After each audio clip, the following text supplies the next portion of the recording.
Step 1, wake up early, gonna rise with the sun. Step 2, get some food in you. Step 3, think real hard about what you wanna be. Step 4, everybody just do your thing. Wake up, today's gonna be a good day. Wake up, today's gonna be a good day. Wake up, today's gonna be a good day. Wake up, today's gonna be a good day. Good evening. It is going to be a great day. Very sorry for the late start. We're a few minor technical difficulties, but we got them pretty much resolved, so thank you for bearing with us. Today, unfortunately, Bryce will not be joining us on Secular Soapbox. He's taking a little bit of time off for himself, which is fine. We wish him the best. In fact, I hope he's watching, for what that's worth. Instead, we have Sunny Shell. Hi, Sunny. Hey. How are you today? I'm good. I'm so happy to be here. Bryce has covered for me so many times. I have no choice but to cover for him. I'm really happy to do it. I'm very grateful, because doing these things by yourself could be really difficult. I used to do another program way back in the day called We Are Atheists, back when I was doing a different type of activism.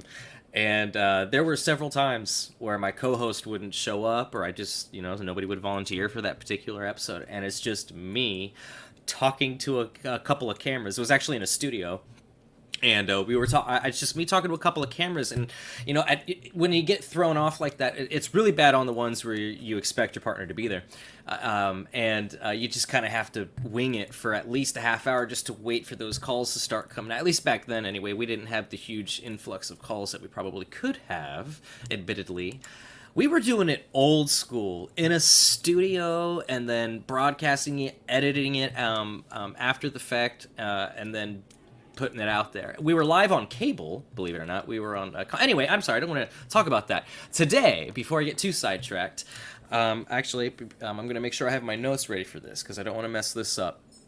Today we're actually going to be talking about a particular subject called Christian Reconstructionism. It's a movement which, from what I gather, has become rather prevalent in the Pacific Northwest. And to talk about this, we're joined by Dr. Julie Ingersoll. Sorry if I mispronounced your last name. No, you got it right. Okay. Dr. Julie Ingersoll is the author of Building God's Kingdom, Inside the World of Christian Reconstruction, and she is a professor of professor of religious studies at the University of North Florida. Dr. Ingersoll joins us to explain what the Christian Reconstruction movement is and its history and how it's shaping our current political landscape. Thank you, Julie, for joining us. Thank you for having me. So I obviously you're a doctor in I'm sorry, I just forgot this already. Of religious studies. Is that what got you interested in Christian Reconstructionism, or do you have a personal history with it? Well, I do have a personal history with it. Although since that time, I went to graduate school and got a master's in history and a PhD in religious studies. So what I bring to the exploration of the topic are the kind of skills and theoretical models of an academic. Excellent. Well, just if you don't mind, Julie, could you go ahead and explain what the Christian Reconstructivism movement is, and kind of give a general synopsis, if you will? Because honestly, as a layman from an outside, I don't know much about this. I just heard about this not too long ago, shall I say. And from an outside-in perspective, to me, it I don't know, to put it mildly, it seems like what would happen if you were to mix like a Jehovah's Witness with like ISIS and put that in an American context. To me, that's the vibe that I get. Is that even remotely accurate, or am I reading this all wrong? Well, I wouldn't say you're reading it all wrong, but it's interesting that you reached for two things that feel quite foreign. Either the odd Jehovah's Witnesses who knock on our doors, or some movement that's based in another country. And the reason that strikes me as odd is that this movement is very much part of the culture and history of the U.S. I mean, it's not foreign at all. Just to give you kind of a brief overview of it, and of course I wrote an entire book on this, so And I'm not the only one who's written books on this. So there's a lot that can be said. But I trace the movement from the 1950s up to the current day. And the goal of Christian Reconstruction is to rebuild American culture, and actually rebuild all of culture, such that it conforms with how they understand biblical law to work. So they bring together the Old Testament and the New Testament, which some Christians do and some Christians don't. And they try to imagine what the world would look like if it was organized according to biblical law. That would be the short version of it.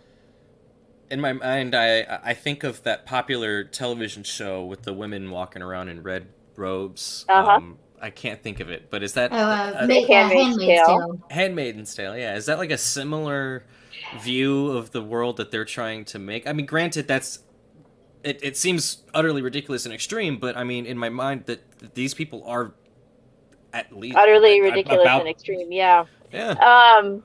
Well, of course, you know that Margaret Atwood's book is fiction, and these folks actually believe that that the Bible speaks to every area of life, and that humans are under obligation to God to live according to the dictates of the Bible. So there's no room here for sort of religious pluralism or, there's in their way of looking at it, there's the right way of living in the world, and there's everything else. And everything else is all in one big category, whether it's Hinduism or Buddhism or Jehovah's Witnesses or ISIS, right? So they're all in the category of the not that, the people who are not following biblical law. So this movement was kind of just on the fringes of conservative Protestantism up through the 1970s, and they established a Christian school movement, which is, I think, the thing that catapulted them into a place of influence. I sometimes like to call them the most important Christian movement that you've never heard of in America. So they're really obscure, and there's no reason you should know of them necessarily. But they've had lots of influence beyond their numbers, in part because they were the originators of the Christian school movement that gave rise to the Christian homeschool movement. And together, those two movements have transformed conservative American Protestantism in the U.S. See, and that touches me personally because I have family member. I have a lot of sisters. One of my sisters homeschools their children very specifically so that they can do a Christian fundamentalist, biblical school. And the only place that they can get that fundamentalist, hardcore version of education is at home, because you just really, there's no institutions out there for this, at least that I'm aware of. Well, there are Christian schools that come out of this same particular perspective, but the curriculum and the framework of homeschooling itself. Does your sister go to homeschooling conventions and buy materials for her students? Do they go on like sort of homeschooling trips and have conversations with other homeschoolers? Because if they do, the chances are really good that they have been impacted by this movement, whether they recognize it to be the case or not. And even if they don't, they're still impacted by this movement, because it was this movement that laid the legal foundation to recognize the education of children as a religious freedom issue, such that many states make almost no regulations of homeschooling. Mm-hmm. And Christian schools also exist outside of the purview of government. And the rights for them, the legal precedents that were set, the rights for them to be able to do that were set in the latter part of the 20th century, in large measure by the Christian Reconstructionists, arguing that all education is inherently religious. And arguing that successfully in the courts and getting a space carved out that was outside of the public education system.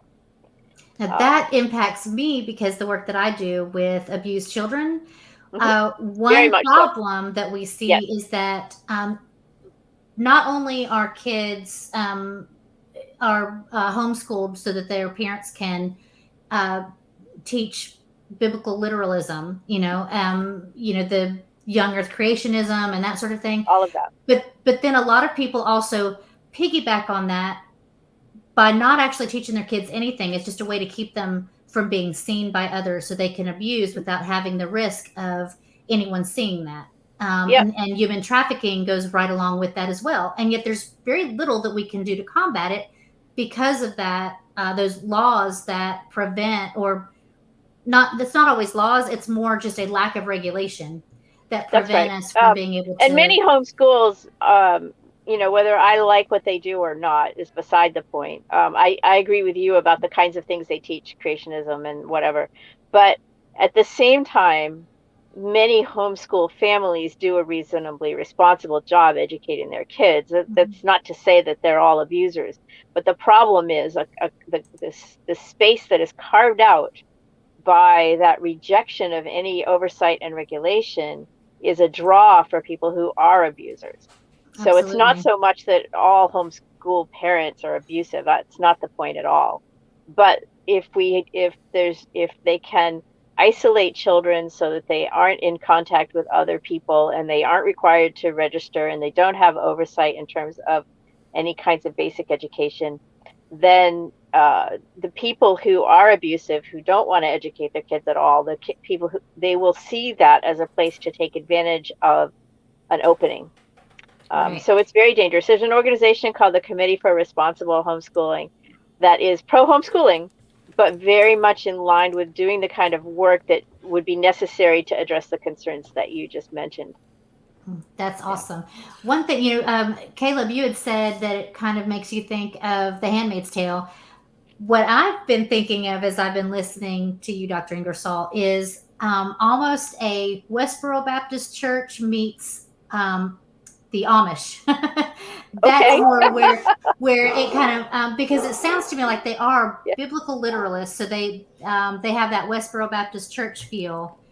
But then as you talk about some of the ways that they have influenced things, it almost makes me feel like they are, and they have if there's a specific role and specific place for their followers. I think that you're combining those two movements, I think, is a little bit more reflective of what you might find amongst these people. The language of literalism is problematic because nobody takes the Bible literally. It's not possible, right? The Psalms say the trees clap, but the trees don't have hands, right? So each part of the Bible must be interpreted. And so to call it literalism, which is what fundamentalists often do, is a rhetorical move to justify and legitimate their own particular reading.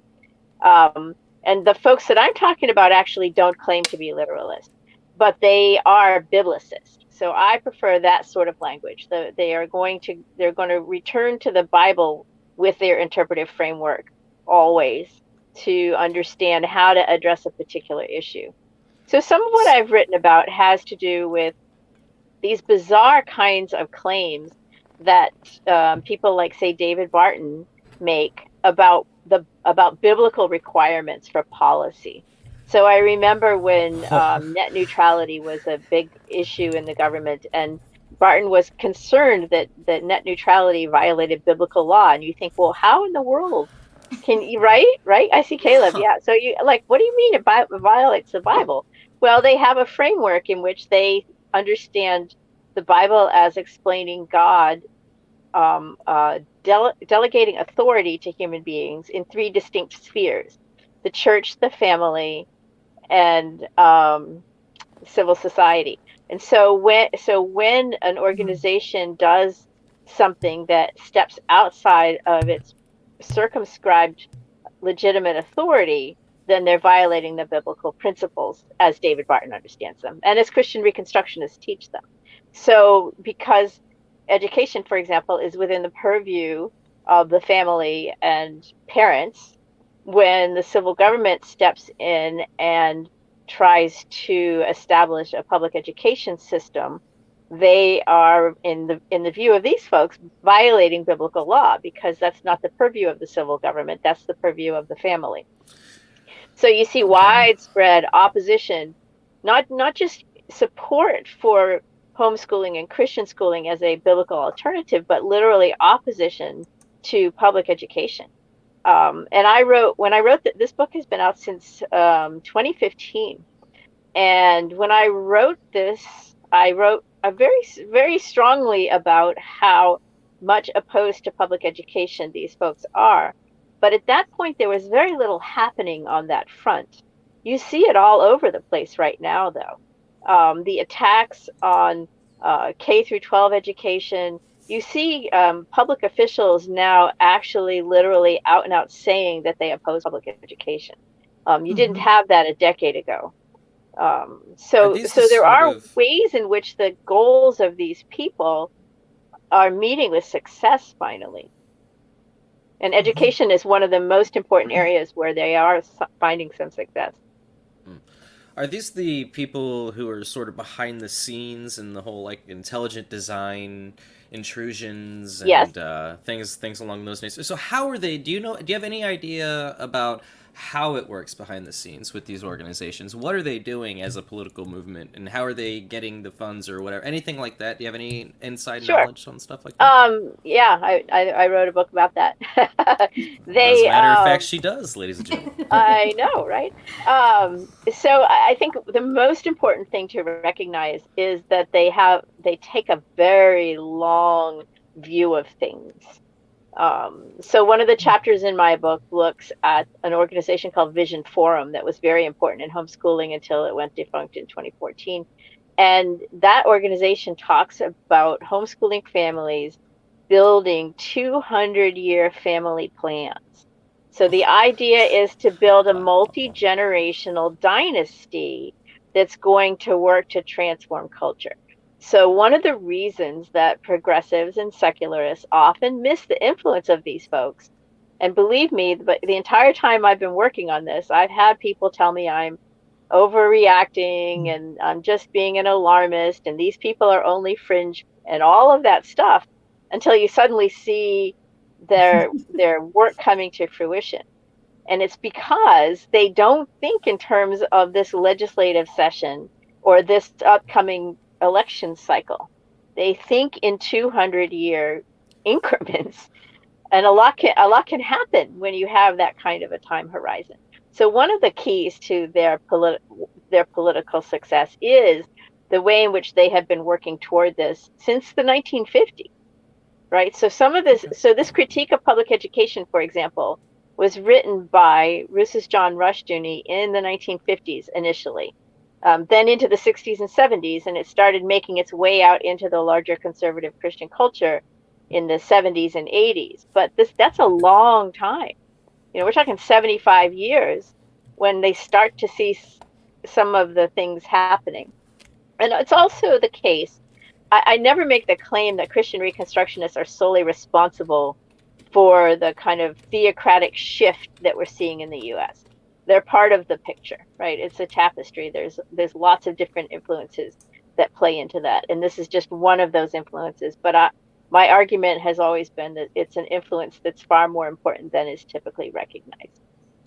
Now, that's extremely fascinating to me because I was just having a conversation the other day about how the Christian fundamentalist movement and the marriage between conservatism and religious fundamentalism has impacted us in that exact same way, and how it started back in the 1950s with people like Leo Strauss, who wasn't necessarily religious, but said that religion can be used to manipulate people and had a long-term strategy. So it seems to me that people like Leo Strauss and people like Rushdoony, it's almost like they joined forces, whether they knew each other or not, that those same forces came together to allow, or working on similar tracks at the same time.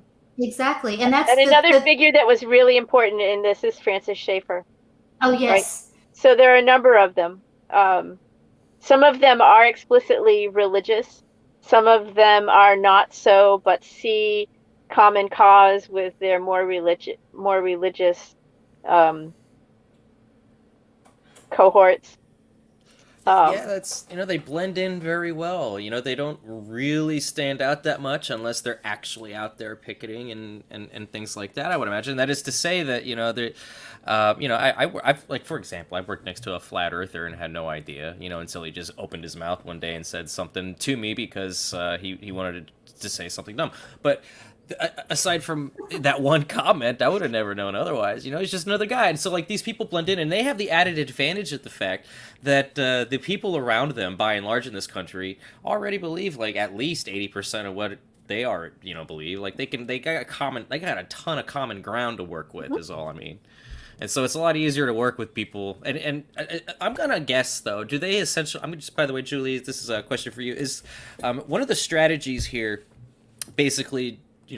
go forth and multiply, outbreed the competition? Is this because I see a lot of this from similar groups, and because it works. You say they have a 200-year outlook, and to me that's actually wise. That's a clever thing to be doing. More people need to be doing this. More organizations need to be doing this. Having a 200-year plan, I think, is actually a pretty good idea for what that's worth. Now, I'm done giving them any semblance of credit for anything whatsoever, and I think that this strategy, like, is there anything in your mind that can be done about this? Because what do we do to combat these sort of organizations if we wanted to, if we felt so inclined? Is there anything that can be done? That kind of question always leaves me somewhat stumped. My training in religious studies is in history and sociology, and so I'm more descriptive than I am remedial. But it seems clear to me that the first step is taking them seriously, and we haven't done that.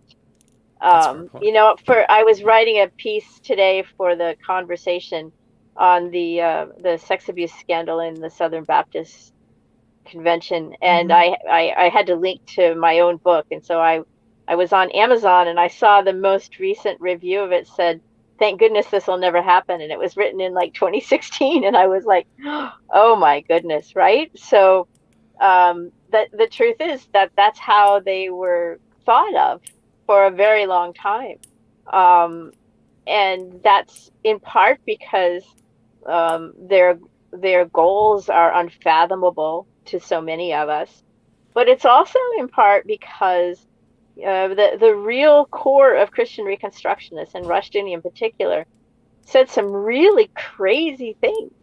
And so more moderate conservative evangelicals who end up fighting alongside them in the culture wars won't acknowledge the influence because they feel tarnished. Rushdoony argued following Old Testament biblical law, which included, for example, the execution of homosexuals, and any number of things that are like that. So people who want to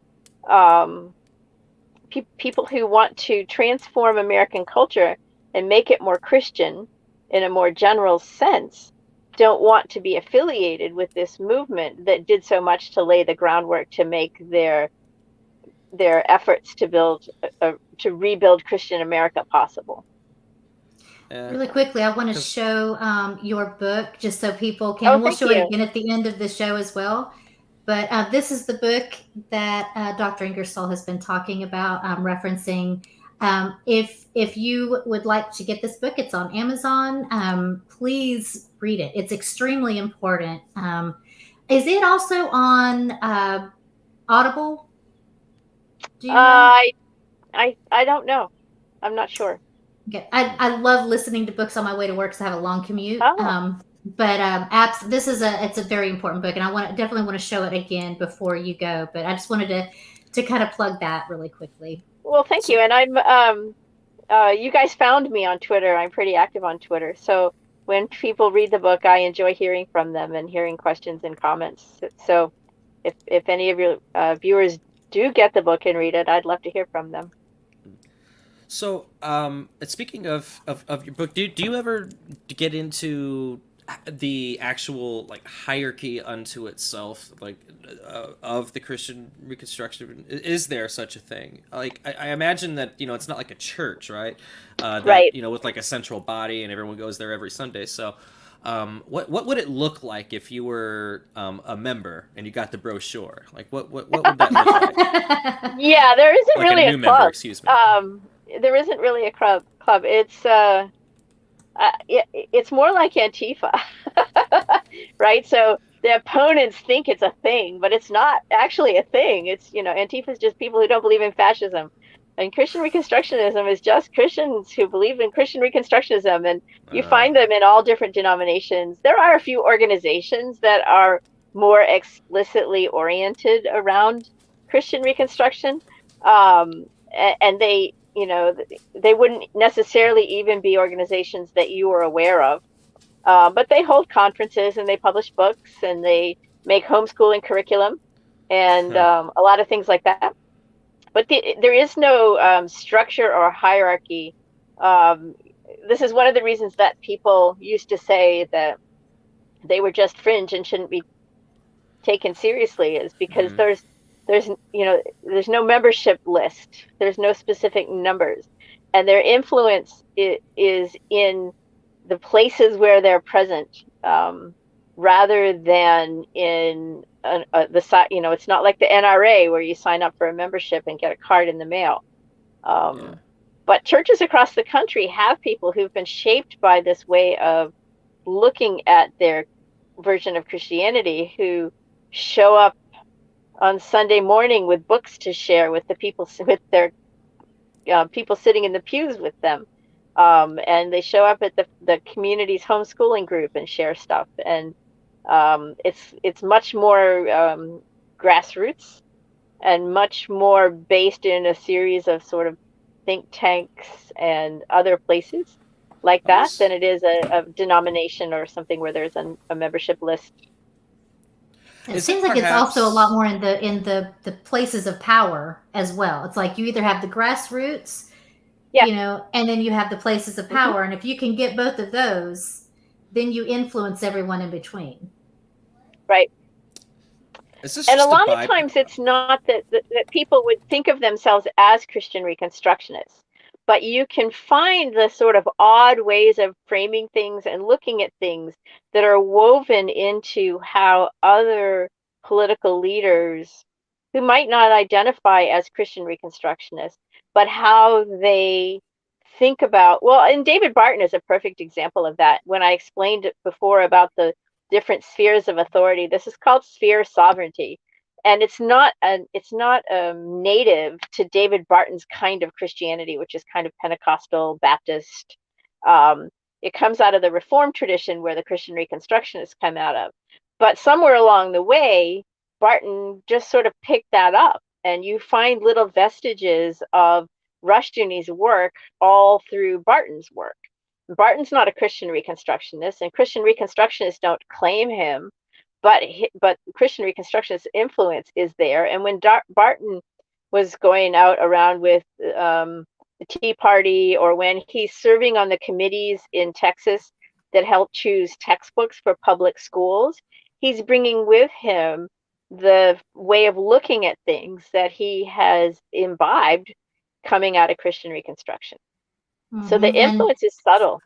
Yeah, as well, getting in with the Texas textbooks, that is where almost all textbooks across the nation originate from. That's right, from. Texas and California. Yep. So that's quite an influence right there. Yes, it is. Yep. Yeah, but he's not explicitly a Christian Reconstructionist. Like, he doesn't have the membership card. It doesn't, you know what I mean? But I think I'll bet it has a bumper sticker that gives him away. He might. There is a bumper sticker that says "Read Rushdoony," so he may have that, but I don't know. But I think we make a mistake when we think that the way to trace influence is to look at who people claim as their influencers. Now, that's one part of it, but how many Christians know anything even about Augustine, let alone Tertullian and Origen and the early Christians that shaped very much the form of Christianity? Like, they don't know where these things came from. As far as they know, it came from their church on Sunday morning, right? So we can't think that the only kinds of influence are those that are explicitly acknowledged and recognized, because that's not how our sociology of knowledge works. Yeah, speaking of the sociology, that triggers me, just that my brain, excuse me, my mind, that my thoughts, doesn't trigger me. I was just thinking, is it possible that these sort of movements, if you will, just exist as a byproduct of the fact that people still take these ancient books seriously? I mean, like, for example, if Christianity was completely wiped out off the face of the earth, forgotten for 100 years, and then suddenly in 1,000 years, over the course of the next 1,000 years after that, 80% of the population became Christian again somehow, or something like that. I think that isn't it reasonable to think that, perhaps this is just a byproduct of the fact that people take these books seriously? There's going to be a certain percentage of people that want to take a literal interpretation because they think these words are God-breathed, and just by virtue of that, these people exist. I mean, because it doesn't seem like, because they seem to pop up randomly, and so there seems to be perhaps one solution as to why, in my mind. But because I don't really see a common core other than the fact that they're just fundamentalists, and that seems to be the only real common core between them. A common core between who exactly? The Christian Reconstructionists. And like, is there a particular denomination, for example, that holds the banner? Okay. Yes and no. The real answer is no. It's not denominationally oriented, but Christian Reconstructionism is built on Calvinism, the Reformed tradition. So you find the early Reconstructionists as part of Orthodox Presbyterian tradition. So the smaller Presbyterian denominations tend to draw Christian Reconstructionists. The Christian Reformed denominations, some are drawn to that. You find fewer of them in, I don't know, Church of the Nazarene, for example. Right? So they come very much out of this Calvinist tradition. But not exclusively so. Well, in regards to how you were thinking about the ancient texts, I don't know, because I have colleagues who study Confucianism, and there are people who want to read Confucianism in a way that seems akin to the fundamentalists, and there are lots of people who read it in all kinds of other ways, right? And I have Christian friends who are very modern and progressive in their understanding of Jesus and Christ and what the tradition means and what it might mean to overcome death. And, there's lots of theological systems that aren't fundamentalist, as you say. So it seems to me, and this is probably just my theoretical bent, but in my view, the culture and the personality and temperament of the people comes first, and the theology comes second, comes after that, in a way of making sense out of the world, theologizing about it. So there's a great illustration of this in a book by a scholar named Faye Botham, and it's called Almighty God Created the Races. And she is actually it's a comparative study of how the U.S. overcame anti-interracial marriage laws. And she's comparing the U.S. South and its Protestant understanding of what the Bible teaches about interracial marriage with the Catholic West and the sacramental understanding of marriage, where in the West, the Catholics broke down anti-interracial marriage laws in the courts as a matter of religious freedom, because the sacrament of marriage is a religious right, and it's not the purview of the state to deny it to people based on the race of the people who want to get married. So it's a very different approach to this same law, really kind of about the same time. But what Faye does in this book is she shows how literal readings of the biblical texts that are thought to have to do with race in sort of, at the American South, how they change over time and how different verses seem to be the most important verse, So at first you've got that mysterious thing about Noah getting drunk and his son seeing him naked, and one gets cast out, and so this is thought to be the origin of the different races. But that takes a lot of interpretation to get that out of that, right? And another Yeah, it example is the does. Tower of Babel, right? So the people were arrogant and they built this tower that they thought was going to go all the way to heaven, and God destroyed their tower and scattered them about and gave them all different languages so they couldn't even talk to each other anymore. And that became the proof text verse for racial segregation in schools. It has nothing to do with race. It has to do with Right. language. That's I an actually, interpretation, right? But it got mobilized at a place in time, history, and culture where people who were Christian and used the Bible needed to understand how they might fit the way they see the world into a biblical text. And so it seemed perfectly natural to them that what was that, even though it says languages, God really gave them different races. That's not literal, right? Yeah. I know exactly what you mean, because that was exactly what was taught to me, practically verbatim. In fact, my grandmother, I had a conversation it was actually about a year ago, but it's burned in my brain.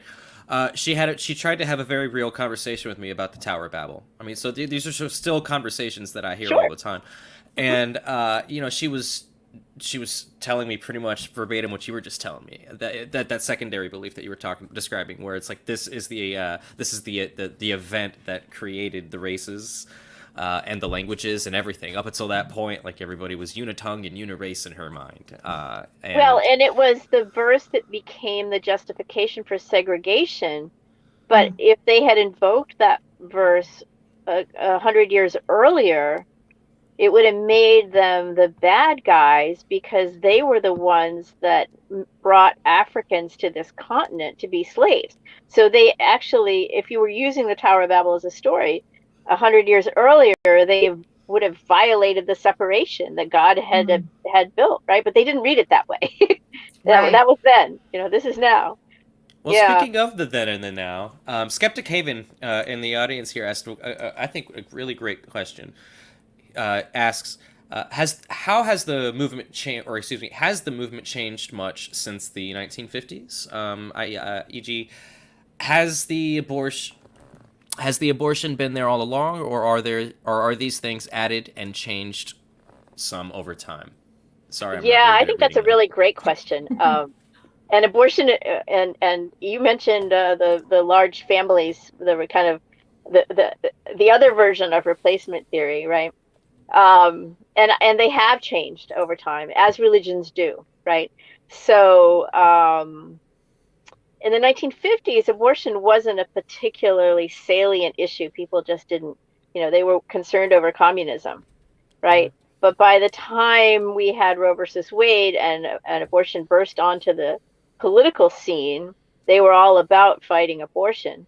And it brought them into cooperation with Catholics, who up until that time they thought were apostates, right? These are folks that would have thought that the Pope was evil and the Catholics were apostates. And yet then they were working side by side with them in the anti-abortion movement. And the Catholics believed that birth control was a sin, but the Protestants didn't believe this in the early days, in the 70s and 80s. The Protestants didn't have any issue with birth control. But now, the Hobby Lobby case that argued that it was a violation of religious freedom to force a company to provide health insurance that included contraceptive coverage, not abortion coverage, contraceptive coverage. The family that argued that was not a Catholic family. They were a Protestant family. So these folks had adopted this Protestant view of contraception. And the movement that you were mentioning, where people have a whole bunch of kids, is called the Quiverful movement. And this is an outgrowth of these folks that we're talking about today. They are overwhelmingly Protestant, and they absolutely believe that it's their obligation to have as many children as they possibly can.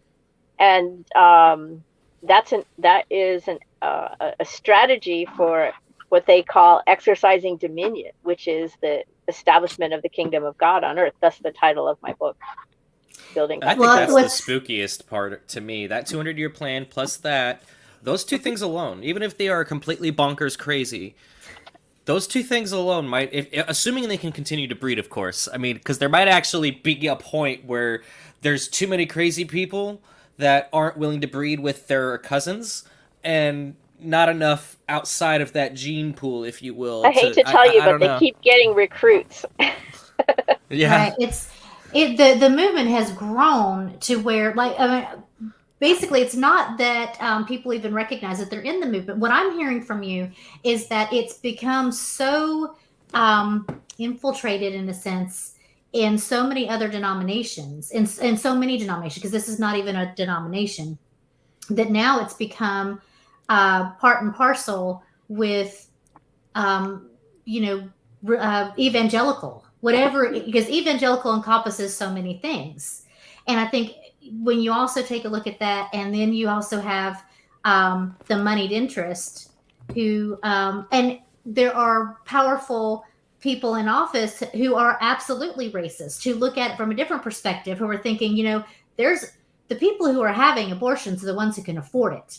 And we're talking about middle and upper middle and wealthy white women. We want to keep them from having abortions because otherwise we're going to have a whole bunch of brown babies. So you have that interest up here, and you have this interest of wanting, the Quiverful movement, which is also typically a white movement as well. Then they find that linkage, whether they recognize it or not.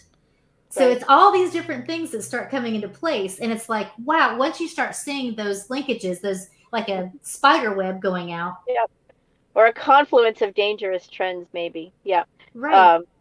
Yeah, because it's not necessarily intentional. Mm-hmm. Another place. Go ahead. I'm sorry. No, I'm sorry. I'm going to completely change the topic. So you go ahead and I'm sorry. Go ahead.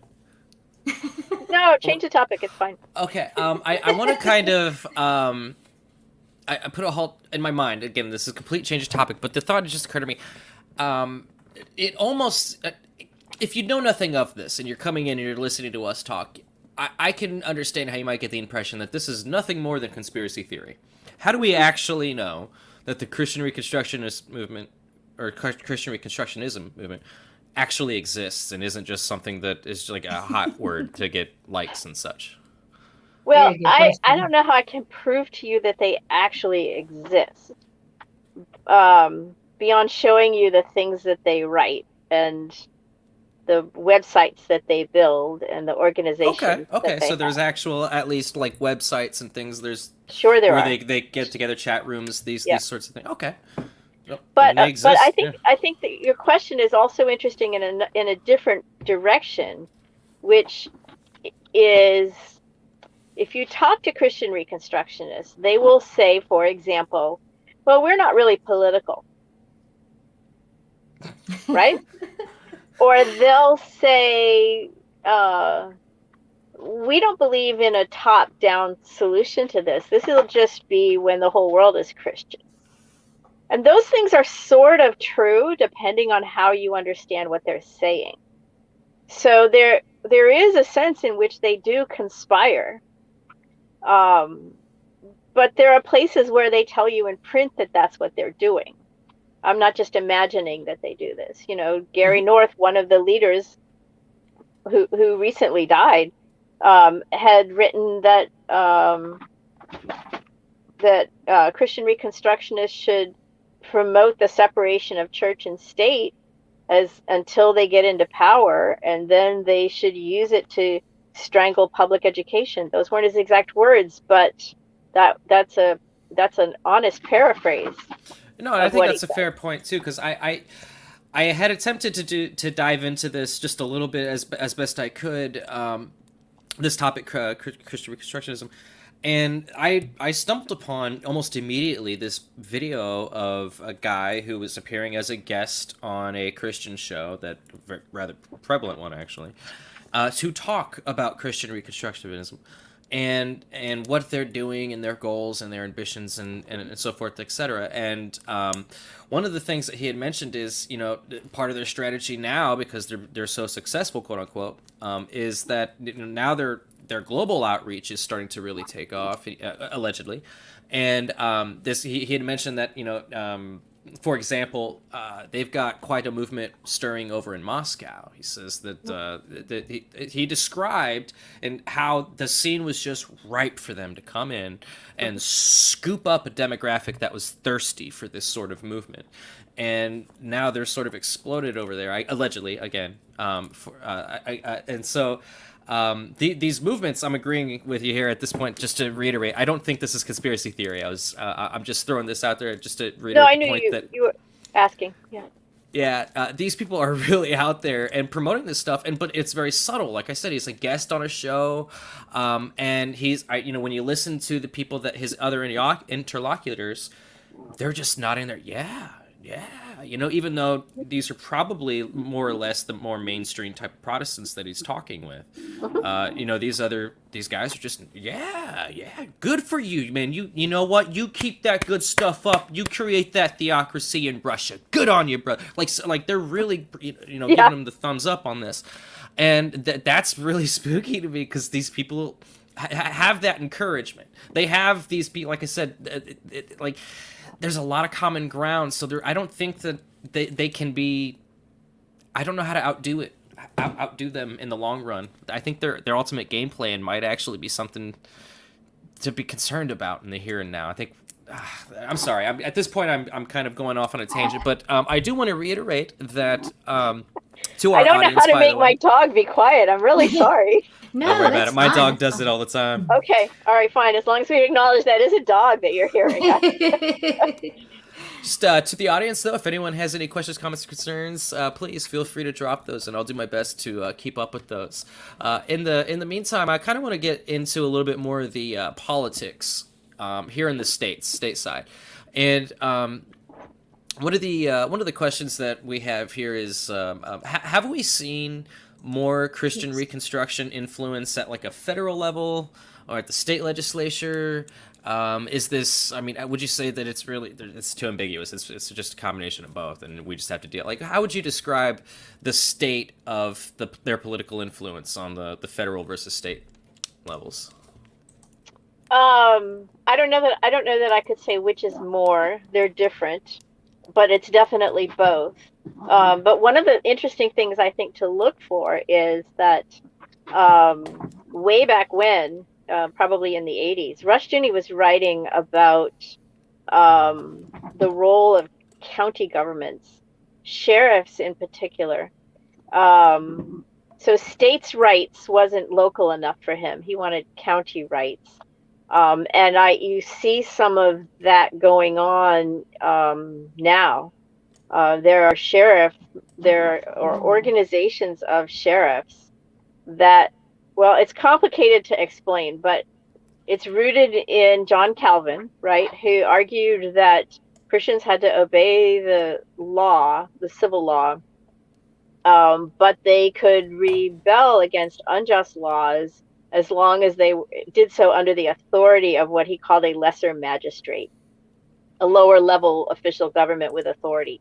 And they have argued that sheriffs are that person. So they, and this in combination with the 10th Amendment that says that things that aren't articulated in the Constitution are left to state and local government. Those things together have led folks to encourage sheriffs to ignore mandates. I think this is some of what you're seeing in the sudden shift on abortion law before we even see what the Supreme Court does with Roe versus Wade. So presumably one state made a law that violated what we understood to be the requirements of the Roe versus Wade, right? And that made its way to the Supreme Court. The Supreme Court's going to rule on it, and that's the kind of normal way that our process has worked in the past. But then suddenly states are passing laws that they're already implementing left and right, and they're just ignoring what goes on at the federal level and doing whatever they want to do at the local level. I agree with you. I think that the federal government is, this might be a slight aside, perhaps, but I'm seeing this grip that the federal government has starting to loosen a bit on the states. I mean, admittedly, it has some ups and some downs. I mean, take like the marijuana for example. Sure. The only reason why it's becoming more and more legal is because the states gave the federal government the two middle fingers. Yep. So there's a time and a place, and it's just one of those. It's like an every man for himself battle royale, essentially, and it's difficult to wrap my head around, because right now, as you had mentioned, the Supreme Court is sort of weighing Roe v. Wade again, and the Supreme Court is dominated by Catholics. Mm-hmm. I mean, I think 8 or 6 or 7, I think, are very religious Catholics. Mm-hmm. Which just boggles my mind how it is that this small group of people are supposed to be representative of everybody at all times everywhere is ridiculous to me, when clearly they couldn't be. They can't be. They're supposed to be unbiased. That's their shtick. That's what it's supposed to take to get there. But clearly, if Roe v. Wade is coming up and is being taken remotely serious at these levels, they're not being unbiased. There's a reason why they might even be twirling their whiskers or tickling their excuse me. Anyway, I'm just saying, I think that it's not a coincidence is all I'm saying. And I'm with you on that.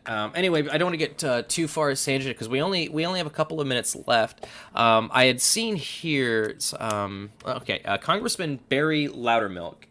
Is that a real name? It is a name. Yeah. Barry Loudermilk. Okay. Barry Loudermilk has been highlighted by the J6 committee. Loudermilk has ties to American Vision, Gary Demar. What influence did Christian Reconstruction have on the J6 attacks? January 6th, excuse me. What influence, if any, would you say? That's a great question. What influence, if any, would you say that the Christian Reconstruction American Vision is one of those explicitly Christian Reconstructionist organizations. And Gary DeMar has been part of I guess he was president of it, and then he's held a couple of different posts, but he now seems to be the main face of that organization again. And he was active in the rise of the Tea Party. He's an anti-government. He uses that sphere of sovereignty to write about the ways that the government oversteps its legitimate authority. He did a series of books actually, called God and Government, which kind of lays out this particular version of the proper relationship between religion and the civil government. And that served as textbook for Sunday school classes and Christian school classes and homeschool classes and all of those sorts of things. So, he's been involved in the rise of the movement that gave birth to the January 6th insurrection. I don't see, I reject the idea that there's a clear break between sort of, the old Christian right of the 1950s, the so-called new Christian right of the 70s and 80s, the kind of charismatic version of the political Christian right that was Pat Robertson's in the 90s, and then you've got the Tea Party, and then you've got QAnon, and I don't see those things as discrete individual movements that arise and then go away. To me, that's just cycling and recycling the same people with the same temperament and most of the same concerns, and maybe some different arguments here and there. Maybe they wear different outfits, but to me, that's the same stuff that is kind of embedded in the American psyche, and Christian Reconstructionism and the goals that it puts forth is part of that. It's not all of it, but it's part of it, and it's very much complementary to the complement with an E to the other forms of it, right? So the kind of anti-government out west, their names are escaping me at the moment. It's been a long hour. Who am I thinking of? Come up with these names. Help me out here. The Bundys, right? Okay, a So little before the me. Bundys' motivation for their fight with the federal government has to do with fees paid for grazing cattle and various other kinds of old West anti-government sorts of things. But the Bundys go to churches that are infused with Christian Reconstructionism, so it's all just there in the mix. Yeah. I hope that answers that question. No, absolutely. I think it did. Thank you very much. Sonny, real quick, I had seen behind the scenes somebody wanted you to ad spot yourself, and we're getting to that point. So I want you to go ahead and do that real quick if you don't mind before we leave, so we don't forget. All right, so I'll just say I have a show, The Sunny Spot, that is on Monday nights right here on Skeptic Haven. And we talk mostly about science and philosophy and politics and all that kind of stuff, but a lot of science. We do physics and black holes a lot. We love that stuff. That's my favorite. But go ahead and check us out because we have some really, really cool shows coming up. We also have Women Atheists Unload on Saturdays, and I'm one of the hosts for that. I know coming up soon, I'd have to look it up because I can't remember all of the different shows that are coming up on that, but I know one of them that's coming up is talking about women and the patriarchy in healthcare, which is a really cool one. There's one about, I think, women in the Bible. There we go. Women in the Bible. That's what, see, I was really close on that. Yes.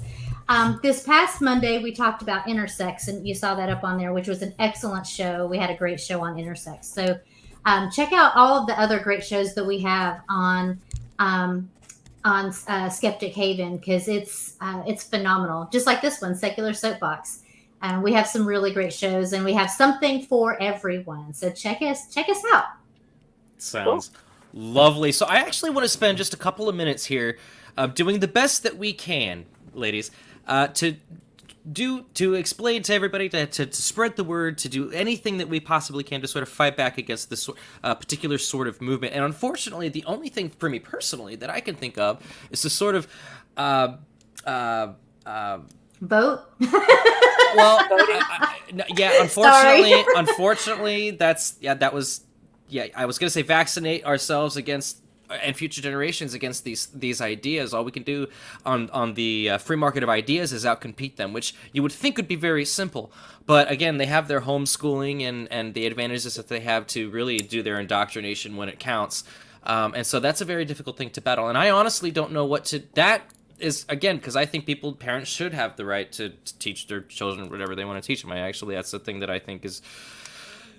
fundamental in my mind as a parent.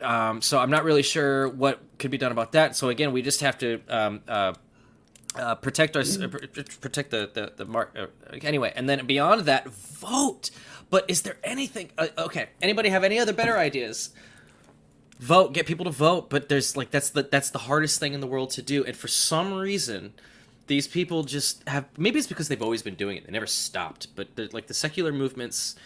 They haven't really steamrolled through history with the political stuff like the. I think that one thing is that there's not a lot of people willing to run for office, and we need people to run for every office from local all the way up. It's really difficult to get good people to run for office. Whereas on the other side of the aisle, there are people that are hammering to get up there because they're following God's mandate. They have.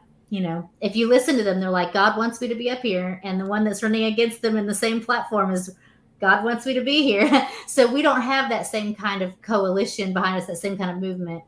That's behind us. Yeah, like they don't have the calling. Exactly. But we've got to get some good people to run. I say that even though I know I can't run. I run a nonprofit. You could. And I can't marry religion. I mean, not religion. Well, I can't marry religion with it either. But politics. I have to be very, very careful. Whereas a lot of other fields that you work in, you can run for office and still do your day job, so to speak. So until depending on how far up you go. But I know that I can't, but I would love to. And maybe I can retire early and go into politics. But. Well, that's another point, though, too. Like getting into politics is one hell of a commitment. Mm-hmm. Granted, it does pay, but I mean, still, you're relying on votes to keep your job. And that's a spooky prospect, and I don't know how or why, but it seems that our opposition seem to be a lot more comfortable in making those sort of commitments, as you had mentioned, and perhaps I don't know. I don't want to sound mean. The thought that's going through my mind is probably really, really mean. But my mind, I think, it's because the people that aren't really into politics are doing important shit, changing the world for doing science and being lawyers and doing stuff that like to change. I don't know. Anyway, I don't know what to do at this point. Like, I'm just...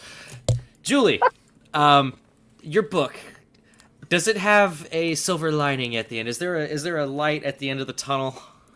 I am not the silver lining person. I'm just not. I'm sorry. I'm the one you can count on to bring the doom and gloom. To bring the facts. Hey, somebody's got to do it, and we thank you for doing it for us. Somebody needs to do it, right? Absolutely. It needs to be documented. There he is. It gets our rose-colored glasses off. We need to see reality. Well, that's all I know to do. That's it. Yeah, and that's fair I enough. don't know. Well, Dr. Julie, I'm gonna go ahead and let you. Do you have any other projects or endeavors that you're working on that you'd like to promote? Well, I'm still working on the same sort of things. As I mentioned earlier, I wrote a piece today for the conversation. On the kind of culture behind the scandal in the Southern Baptist denomination. And I'm working on issues related to the place of martyrdom and persecution narratives in our political discourse.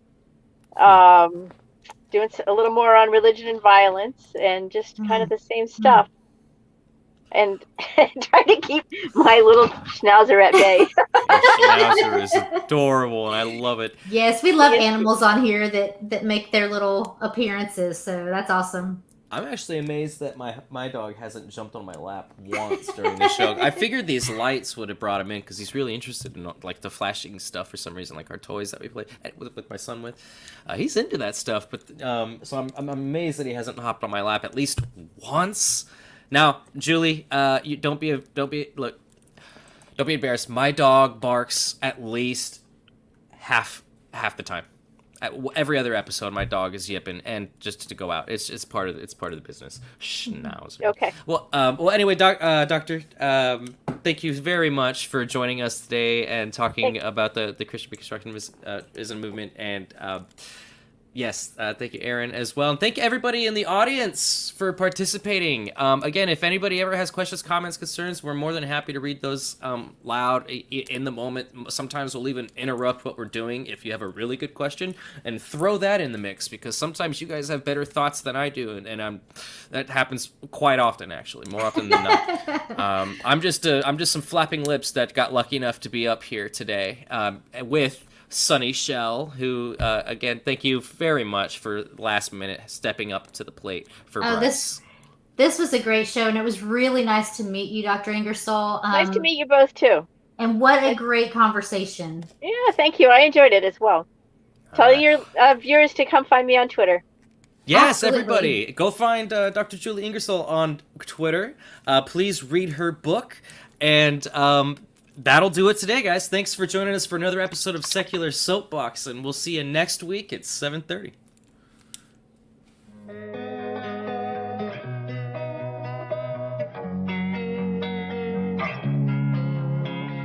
Losing time, I'm fading fast. I just wanna make it last. Try to let go of the past. I close my eyes, embrace the blast. Sleepless nights and headache stack. Restlessness to hell and back. What's my purpose? What do I grab? A slippery surface, a heart attack.